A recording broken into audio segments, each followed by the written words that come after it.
So if you've been subscribed to me for a while, it'll be no surprise to you guys, I'm sure you guys all know that a couple months ago I failed one of my med school exams. It wasn't a hugely important exam, I'm gonna be honest. It wasn't like make or break, but it did get me down quite badly. I was honestly so upset for months. But ever since then, from December to May time, the 5 months that I had to turn things around and prepare myself to do even better in my summer exams, I massively changed how I revise, and I thought that this video might be a little bit helpful to anyone else who's struggling with revision. This video might be helpful for you, so yeah, I really hope you enjoy. I thought filming this by a window would like give me like good lighting, but I feel like the lighting's just gonna change constantly, so I am so sorry if it like gets really like annoying. But first of all, okay, so what I was doing initially, so these are my revision techniques that failed the exam. So I was in my 3rd year. Things had changed from like lecture-based learning to more placement-based learning, so I had less time like in teaching sessions and more time on the wards, which was great because I was kind of getting like the practical aspect. But then it meant that like my revision was like very independent. I had to decide how much I was going to revise and like what to revise, how I was going to revise. Like things massively changed. What I was doing was going to teaching sessions and making notes on everything. I would kind of like abandon my notes once I'd made them. Like I was just making them so that I could pay attention in the lesson. I wasn't like using them afterwards. And then I would go home, make flashcards on those notes. I wouldn't supplement them with anything. I would just make notes on just the teaching session, and then I would study those flashcards. That was pretty much my revision. I wasn't doing passmed much. I did like a couple questions because people told me like do passmed, that's all you need to do, and I was like, I did it a couple times, but I just found it so hard. That was my first mistake.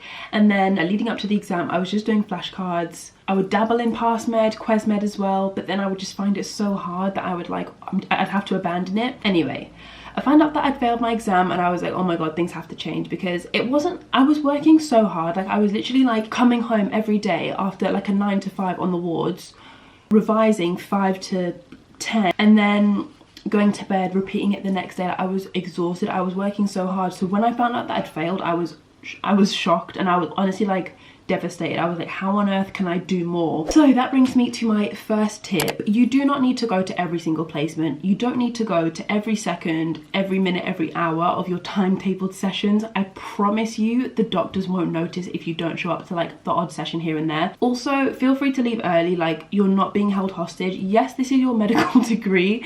Yes, you're at uni. Yes, you're paying for these sessions, but you're allowed to leave. And do you know what? If you're with a junior doctor as well, the consultants are a bit different, but the junior doctors, they know what it's like to be a medical student and have things to do in the afternoons. They know what it's like to like have exams coming up and need to revise. Like if you want to leave early, just ask them. They won't mind. My second tip, 1000%, is to do passmed. I don't care how hard you find it, guys, you need to do it. Like, it's only hard for the first few. Okay, I don't know how many questions it takes for passmed to get easier, but you just need to do them. You really do need to do them. For me, I was doing the wrong questions, I found. Yeah, so I would click on like cardiology on passmed and do those questions, but that wasn't actually what I needed to do. I needed to click on the general surgery questions, because this is gonna sound really complicated to people who don't like, because I don't fully understand it myself, but cardiology questions and cardio questions in general surgery are a bit different. So if you're clicking on cardiology and you're finding it quite hard, try general surgery questions. I hope that makes sense. Regardless of whether that makes sense or not, you need to do passmed. Also, there is a section on passmed where like you can choose specific topic. You go and type in like preeclampsia, you can just do preeclampsia questions, so you don't have to like flick through thousands of questions and try and find them. So if you know there's a topic that you need to improve on, just search that topic and do those ones. For example, you could search like hypertension and you can do those ones. Another one is group study. This was a big game changer, and I only started doing it in like the week before my exam. Like I started revising with friends a couple weeks before / like a week before the exam, but it makes such a huge difference. If you're at med school, you know that all the graduates are really clever. Like anyone doing grad medicine or any graduate on like the undergrad course, they're so smart, and it's because a lot of them do group study. Apparently you don't have to like properly like quiz each other and ask each other questions, but me and my old housemates, we would literally just be all in the same room doing passmed, and like every now and then we would ask each other questions on like oh, does this make sense? Can someone explain this? It makes such a huge difference. I can't emphasize that enough. Okay, so my next tip, I've written down do the difficult stuff. So I think one of the reasons why I failed my exam before was because I was like trying to find shortcuts on everything. Like I kept thinking like, oh, there must be an easier way. Like surely I don't have to do passmed. Surely there's an easier way to like learn the content. Surely I don't have to do like wider reading. I can just learn like the things that I learned in the teaching sessions. None of that is true. Like sometimes you will have to do the hard work, do the difficult things, like passmed, like doing wider reading, like using 0 to finals. Don't try and find shortcuts everywhere. Like that's where I fell down. I kept thinking like there's easier ways. Don't do that. Okay, the best resources. So 0 to finals, 1000%. That pretty much has everything that you need to know for your exam. When I improved my techniques and I went from like 55%, which is a fail, to like 70%, the way that I kind of changed how I was doing things was I was using 0 to finals to kind of learn the content, and also passmed.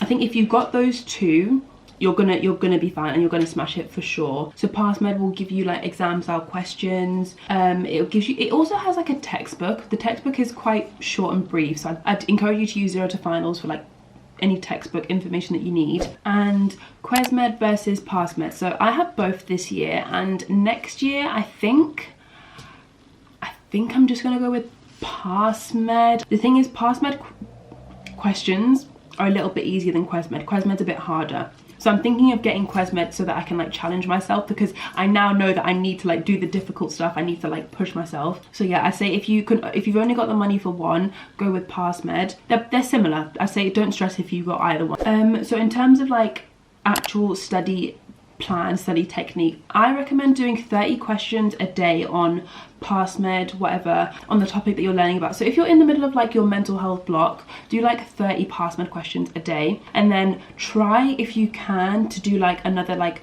20 on like other stuff that you've learned before, just so that you don't forget the stuff that you've learned previously. And my last one is learn from your mistakes. So my med school's like quite good. So after each exam they give you kind of a breakdown of the stuff that you didn't do very well on, so like red, orange and green. So all of my red subjects, I made sure that I was like learning that really well, ready for the May exam. And for me, I noticed there was a lot of GI questions like IBS, IBD, ulcerative colitis, Crohn's, like stuff like that I wasn't very good at. So I made sure that over the next few months I was doing passmed questions on those regularly, and it massively improved. Like I don't consider those subjects like weaknesses now. Like I think try and learn from your weaknesses and try and turn them into strengths if you can. Just do passmed on them. And yeah, I feel like this whole video has been like an endorsement for passmed, but it really is the way to go for your year 3 exam. Thank you so much for watching. Best of luck for your exams. Honestly, I'm fingers crossed for you. Failing an exam is an awful feeling. I don't want anyone to go through that. It's genuinely like